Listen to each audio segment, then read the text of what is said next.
And he didn't answer any questions, but I get the point. He didn't take any questions at all, really, on that trip. These people will not stop doing it because it's in their blood. This is what they do. These are the bureaucrats. These are the deep states. So in Ghana, for example, the anti-LGBTQI+ bill received a second reading in Parliament.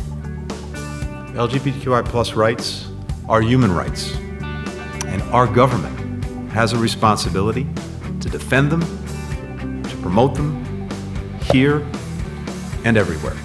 Is that the United States' responsibility? Is it? So between all the wars going on across the world, Biden will not say anything. He won't even tell us why. There's no transparency at all. We're going to get into that. Those are the bombs and the wars. And the next thing we're getting into is what Sam George was talking about all along. Everything Sam George has said about the West coming into Ghana and taking their rights away from them, the Ghanaians in Africa, it's right here. It's happening. He wasn't lying. And we want to thank you for joining us here at the Speak and See Show. Please like, subscribe, and click that notification button so when we get information out, you can get information in.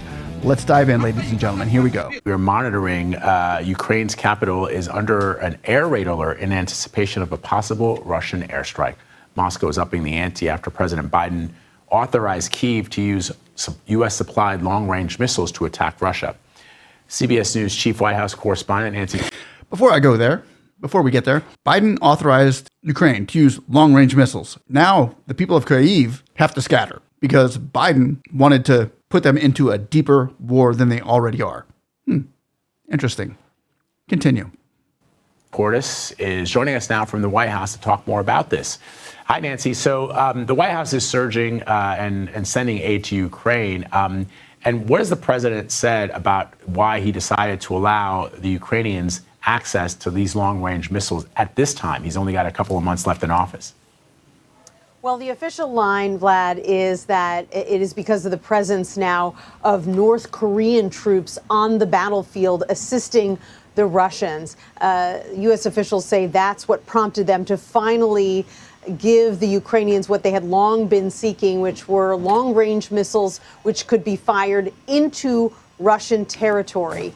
And in fact, the Ukrainians finally used those long-range weapons for the first time yesterday, striking a weapons depot deep into Russia. And that, of course, is going to have repercussions and implications, which is exactly the reason that the U.S. held off for as long as it did. Now you have U.S. officials closing the U.S. Embassy in Kyiv today because they're worried about a major airstrike. They are having all of their U.S. Embassy employees shelter in place. They're even being urged to stockpile food. But it's hard not to read into this decision by the U.S., Vlad, to finally approve these long-range weapons for Ukraine as a message being sent not just to U.S. allies, but also to the incoming Trump administration about the importance of continuing to support Ukraine in this fight going forward. Let's not. I mean, the president and them have sound bites that they give. We're going to say it's because the official line is going to be the North Koreans have gone in, so now we have to move in with more of our power. Come on. We all know why. People are taking notes. People are taking notes these days on the news, on these sound bites. No, it's because of Trump. It's because you're going to fund Ukraine the most money you possibly can, whatever you're doing with the laundering or anything that people are accusing you of. We don't know anything about that yet, but you're going to fund them as much as you can right now because Trump's going to come in and say, okay, it's got to stop. Ukraine, it's over. No more money. Vladimir Putin, chill out, man. Let's see. Well, let's talk. Let's bring this thing together. We know that that's the key. It has nothing to do with North Korea. It really doesn't. But I like the way at least they brought it up. They would normally never bring this up with President Trump wants to end the war and he wants to end it now. But anyway, I'm going to let this keep going because this gets kind of deep. Not deep, but it comes and overshadows something that all the people in the world are thinking right now. When a president declares war, when a president gets you ready for a World War III, he should come out and be very, very, very transparent as to what he's doing. These are our lives here. Listen to what they have to say. There was kind of a humorous video that was making the rounds yesterday on social media as the president was leaving getting on Air Force One. There was a reporter from the White House press corps, maybe a producer, saying, "Mr. President, will you answer a question for us on your birthday?" And he didn't answer any questions. But I get the point. He didn't take any questions at all, really, on that trip. Right. To that G20 meeting. So what is he doing to celebrate the birthday? And is he going to talk to the press at all in the weeks and months ahead? Well, we certainly hope so. You get the sense that the reason that he didn't take any questions on that foreign trip, which he typically does when he's in a setting like that, is because he knows inevitably that a lot of the questions would be about his successor, Donald Trump, questions that he may not want to answer, particularly when he is overseas. As for what he's doing for his 82nd birthday, today, we have asked the White House. All we know is that he's going to be celebrating with family. He's probably got a pretty serious case of jet lag. Who cares what he's doing for his birthday? Who cares what he's doing for his birthday? Really? Does anybody out there care? No, I don't. I personally care more about why.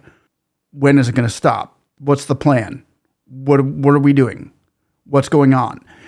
What we're getting from Biden is, I don't need to answer your questions. I don't have to explain why I'm putting your life in danger. I don't have to explain why I have created this war and infused it with even more confusion.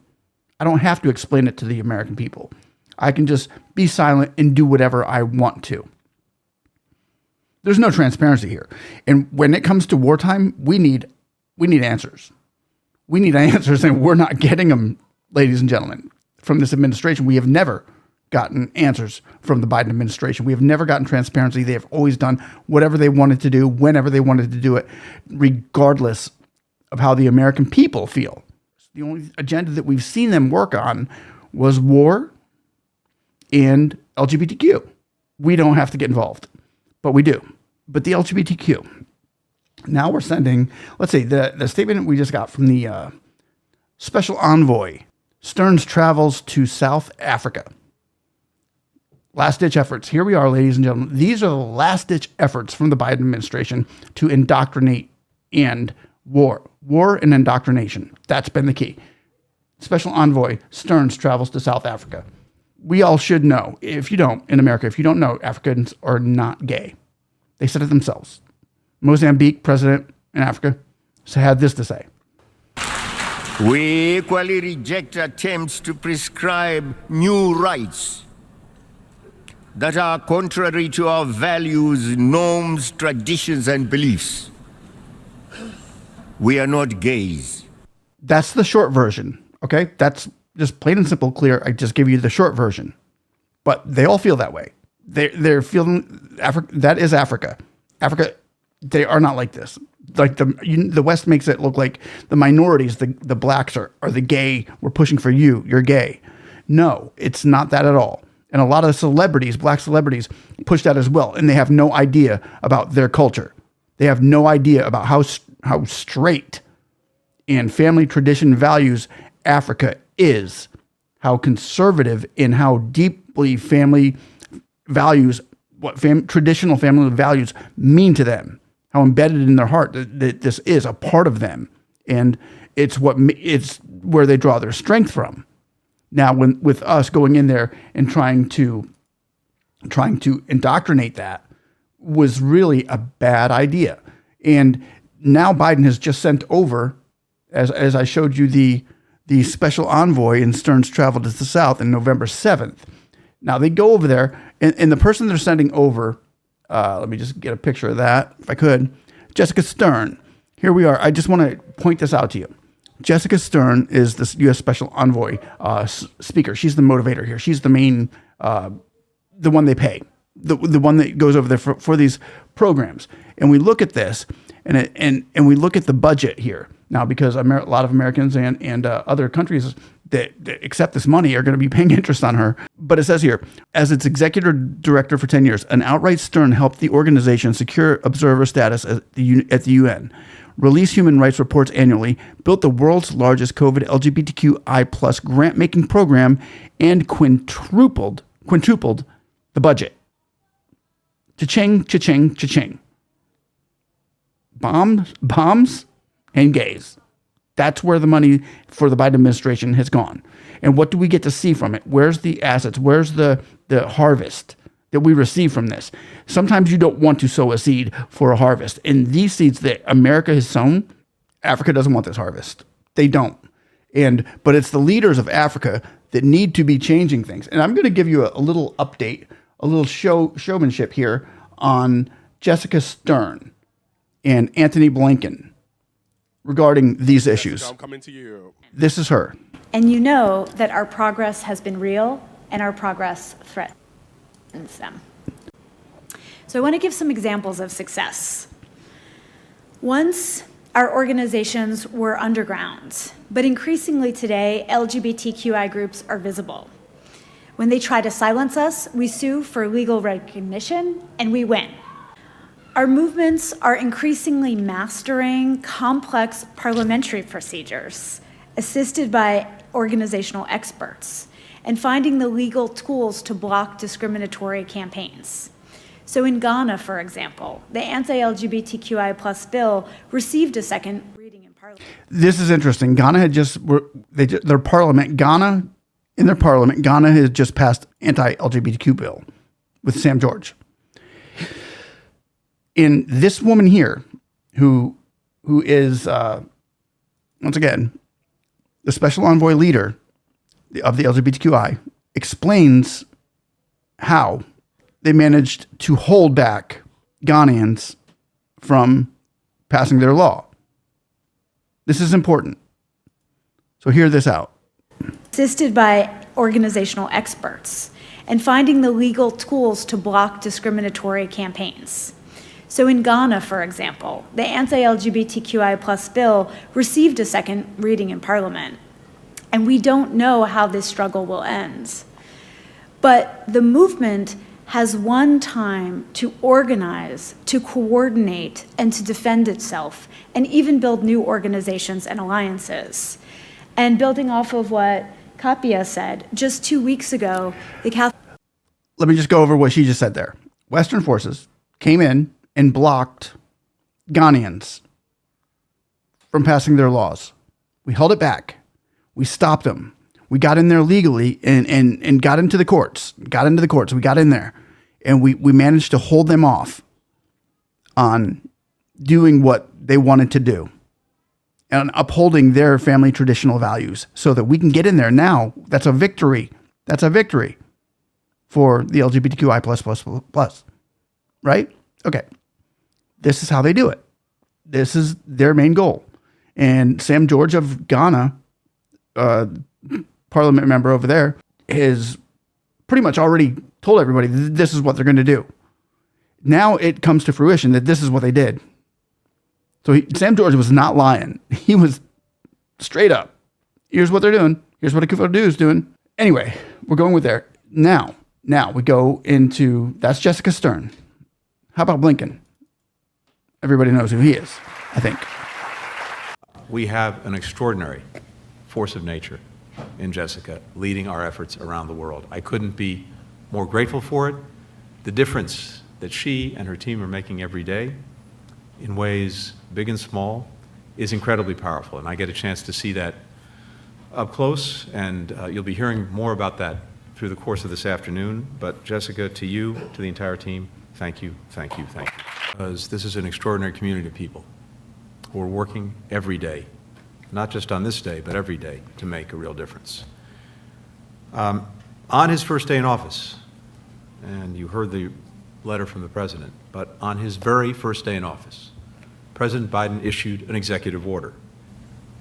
LGBTQI+ rights are human rights, and our government has a responsibility to defend them, to promote them, here and everywhere. Is that the United States' responsibility? Is it?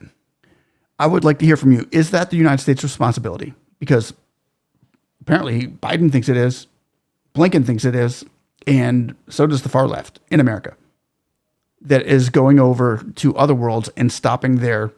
It's not going well for America. Let me just say that. Special Envoy U.S. Special Envoy to attend summits addressing African nations' LGBTQ rights. U.S. making sure you guys are doing it right, making sure you guys are following the lead. LG Conference Global LGBT Gatherings kicks off in Cape Town. Hey, we're hitting Africa. We're just going into Africa and making sure that these colors are flying proud. I don't think Africa's very excited about this. Let me know what you think.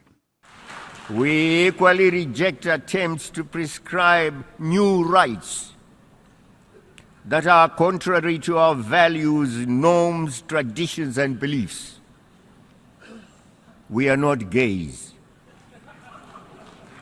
Cooperation and respect for each other will advance the cause of human rights worldwide. Confrontation, vilification, and double standards will not. Mr. President, self-determination and independence are intrinsic and fundamental rights that should be enjoyed by all peoples everywhere without distinction. We are deeply concerned by the continued denial of this basic right to the Sahrawi people. We urge the United Nations to expeditiously finalize what must be done to conclude the decolonization of the Western Sahara. So there's one of the presidents in Africa expressing himself pretty clearly. You guys don't come here and tell us what to do like you've been doing for the last 200 years. We got to get over this, America. You guys got to stop this. But these people don't want to do that. These people will not stop doing it because it's in their blood. This is what they do. These are the bureaucrats. These are the deep states. These are the ones that Donald Trump is going to be getting rid of. And Africa needs to know that. Africa needs to know that Americans are with them on this for 100%. Let's work together on this. And I think it's happening now. America is going to be taking a step back. And the Biden administration, you can see it, the one last push, boom, before we see the crumbling of the New World Order, the crumbling of the deep state, and the crumbling of the colonization that has taken place over the last 200 years. We're going to see it dismantled. It's being dismantled right now because we can see their agenda in these last 2 months of the Biden administration in America was probably the most telltale sign, the most in your face, yes, this was what we were doing. And we're going to finish it with one last bang if we can. Because a world war to them would be great. It would stop all of the Donald Trump going in and being able to look. It would hold him back. He'd have to work on other things. It would hold him back from going in and getting, it would buy some time. But you know what? Their time is up. Their time has expired. And this world is going into a multipolar system very soon. And right now, we're finally getting a president that has more backbone than any president the United States has ever had. And he loves Jesus. And his cabinet loves Jesus. And we're going to see Christian values and family values come back to America, and all this other stuff that's been that the devil is infiltrated deeply. We're going to see a lot of that exposed. We love you guys. Let me know what you think about this video, and we will see you on the next one. God bless you. Jesus is Lord. Have a good one.